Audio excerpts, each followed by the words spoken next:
السلام علیکم ورحمۃ اللہ وبرکاتہ۔ ناظرین، استقبال ہے فکر و خبر اسٹوڈیو میں۔ میں رضوان احمد ندوی ملکی اور عالمی اہم اور خاص خبروں کے ساتھ۔ تو ناظرین، بڑھتے ہیں خبروں کی تفصیلات کی طرف۔ وہی توہین رسالت کے مرتکب سلمان رشدی پر امریکہ کے نیو یارک شہر میں ایک پروگرام کے دوران چاقو سے جان لیوا حملہ کیا گیا ہے۔ حملے کے بعد وہ وینٹیلیٹر پر ہے اور اس کی آنکھ ضائع ہونے کا امکان ظاہر کیا جا رہا ہے۔ اس کے بازو کی نسیں بھی کٹ گئی ہیں اور کڈنی پر بھی زخم آئے ہیں۔ اس طرح کی بات سامنے آ رہی ہے۔ نیو یارک پولیس کے مطابق رشدی پر اس وقت حملہ کیا گیا جب اس کا تعارف کرایا جا رہا تھا۔ اسی وقت ایک حملہ اسٹیج کی طرف دوڑا اور اس نے اس پر چاقو سے حملہ کر دیا۔ اس حملے میں انٹرویو لینے والا شخص بھی زخمی ہو گیا ہے۔ وہیں حملہ آور کو بھی گرفتار کیا گیا ہے۔ حملہ آور کی عمر وہ 24 سال بتائی جا رہی ہے۔ وہیں رشدی کی گردن پر بھی چوٹ آئی ہے۔ اسے ہیلی کاپٹر کے ذریعے قریبی اسپتال لے جایا گیا ہے۔ رشدی 1980 کی دہائی میں اپنی ایک کتاب سیٹنک ورسز یعنی کہ آیات شیطانی کے تعلق سے تنازعات میں تھا۔ اس کی متنازع کتاب پر ہندوستان میں بھی پابندی عائد ہے۔ ناول کے ذریعے اہانت رسول پر مسلمانوں میں غم و غصہ اس وقت پھیل گیا تھا۔ پوری دنیا میں احتجاج بھی ہوا تھا اور اس کتاب پر پابندی لگانے کا بھی مطالبہ کیا گیا تھا۔ وہیں سنسرشپ اور کتاب جلانے کے خلاف بھی کئی مظاہرے ہوئے تھے۔ جان سے مارنے کی دھمکیوں کی وجہ سے سلمان رشدی خود 9 سال وہ روپوش رہا تھا۔ ہندوستان کی آزادی کے 75 سال پورے ہونے کے موقع پر مودی حکومت کی طرف سے آزادی کے امرت مہوتسو کے تحت ہر گھر ترنگا مہم چلائی جا رہی ہے۔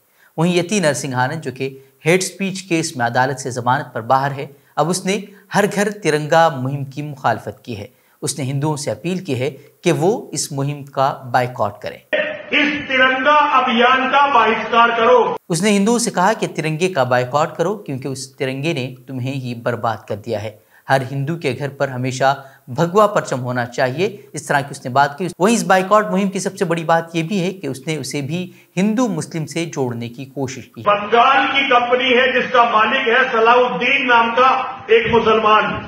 ہندوؤں کے دلال جو بات کرتے ہیں وہ مسلمانوں کے آرتھک بہشکار کی بات کرتے ہیں۔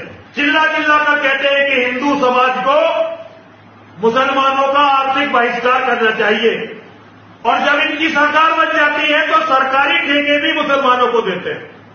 اگر زندہ رہنا ہے تو مسلمان کو پیسے دینے والے اس ترنگا ابھیان کا بہشکار کرو۔ سبھی لوگوں سے میرا انوروھ ہے، کسی بھی مسلمان کے پاس جب ہندو کا پیسہ جاتا ہے تو وہ جہاد کے لیے زکات دیتا ہے، اور وہی زکات تمہارے اور تمہارے بچوں کے قتل کے کام آتی ہے۔ یتی نرسنگھانن نے کئی متنازع بیانات دیے ہیں۔ حال ہی میں ہم نے دیکھا تھا کہ کس طرح اس نے دھرم سنسد میں کس طرح سے اشتعال انگیز بیان بازی کی تھی اور مسلمانوں کے خلاف کس طرح کی شرانگیز اس نے بیان دیا تھا، اور اس کے بعد تنقیدوں کے بعد اسے گرفتار بھی کیا گیا، لیکن یہ الگ بات ہے کہ اسے کچھ ہی دنوں میں اسے ضمانت پر رہا بھی کر دیا گیا۔ Rashtriya swim civic Singh RSS جس کے ناگپور ہیڈ کوارٹر پر 52 سالوں تک قومی ترنگا نہیں لہرایا گیا، اب اس نے جمعے کے روز اپنے سوشل میڈیا اکاؤنٹس کی پروفائل تصویروں کو اپنے روایتی زعفرانی پرچم سے قومی ترنگے میں تبدیل کر دیا ہے۔ جب ملک ہندوستان کی آزادی کے 75 سال مکمل ہونے پر آزادی کا امرت مہوتسو منا رہا ہے، اور اسی دوران وزیر اعظم نریندر مودی نے لوگوں سے اپنے سوشل میڈیا اکاؤنٹس کی پروفائل تصویر کے طور پر ترنگا لگانے کی اپیل کی ہے، وہ اب RSS نے بھی اس کی تعمیل کر دی ہے۔ RSS BJP کا سیاسی چشمہ ہے جسے کانگریس اور دیگر اپوزیشن نے قومی پرچم پر اس کے موقف پر تنقید کا نشانہ بنایا ہے۔ RSS کے حوالے سے کانگریس کے جنرل سیکرٹری جے رام رمیش نے اس ماہ کے شروع میں ہی پوچھا تھا کہ کیا وہ تنظیم جس نے 52 سال تک ناگپور میں اپنے ہیڈ کوارٹر پر قومی پرچم نہیں لہرایا، وہ ترنگے کو پروفائل بنانے کے لیے وزیر اعظم کے حکم کی کیا تعمیل کرے گی۔ وہیں اب RSS کے پبلسٹی ڈپارٹمنٹ کے شریک انچارج نریندر ٹھاکر نے کہا کہ سنگھ اپنے تمام دفاتر پر قومی پرچم لہرا کر یوم آزادی منا رہا ہے۔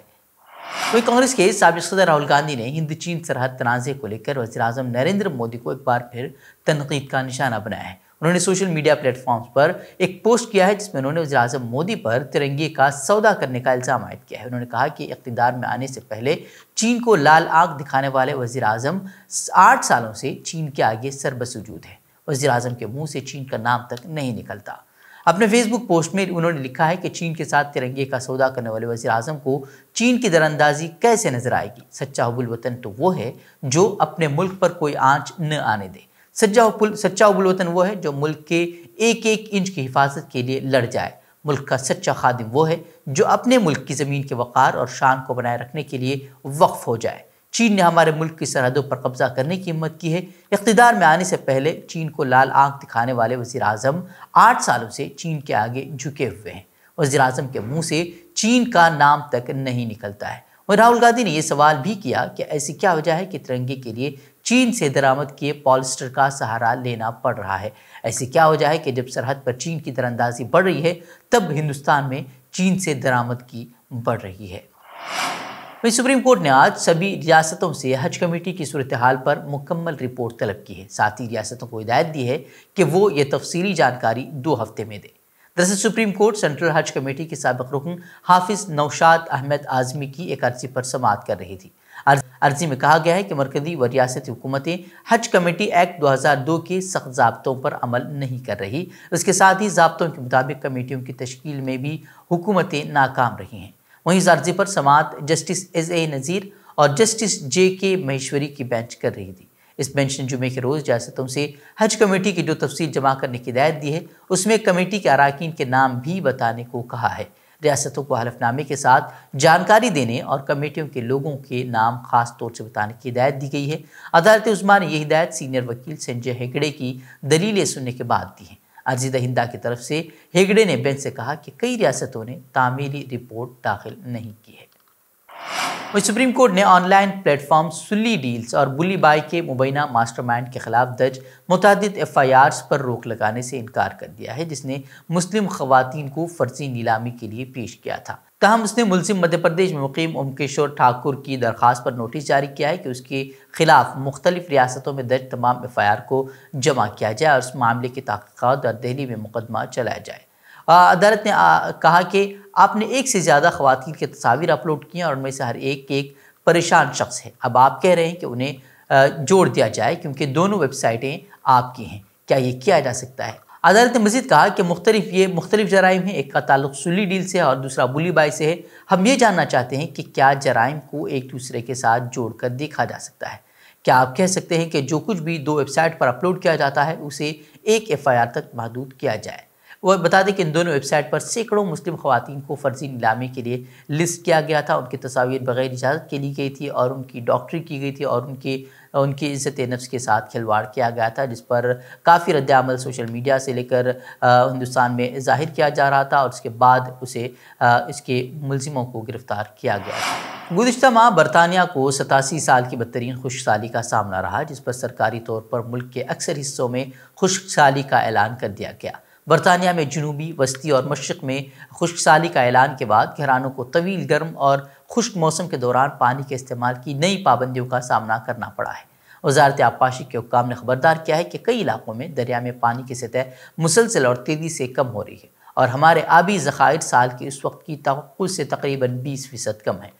وزیر آبپاشی نے قومی خشک سالی گروپ کی میٹنگ کے بعد میڈیا کو بتایا کہ ہم خشک موسم کے ادوار کے لیے پہلے سے کہیں بہتر طور پر تیار ہیں لیکن ہم کسانوں اور ماحولیات پر پڑنے والے اثرات سمیت صورتحال پر گہری نظر رکھیں گے اور ضرورت کے مطابق مزید کارروائی کریں گے۔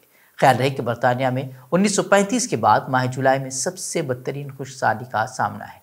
گزشتہ ماہ بارش اوسط کا صرف 35% ہوئی تھی اور پورا ملک شدید گرمی کی لپیٹ میں تھا اور جس کی وجہ سے سینکڑوں لوگوں کی اموات بھی ہوئی ہیں۔ تو ناظرین، یہ خبریں مزید خبروں کے لیے ہماری ویب سائٹ www.fikrkhabar.com کی طرف رخ کریں۔ ویڈیو کے لیے ہمارے YouTube چینل کو سبسکرائب کریں۔ تو ناظرین اجازت دیں۔ السلام علیکم ورحمۃ اللہ وبرکاتہ۔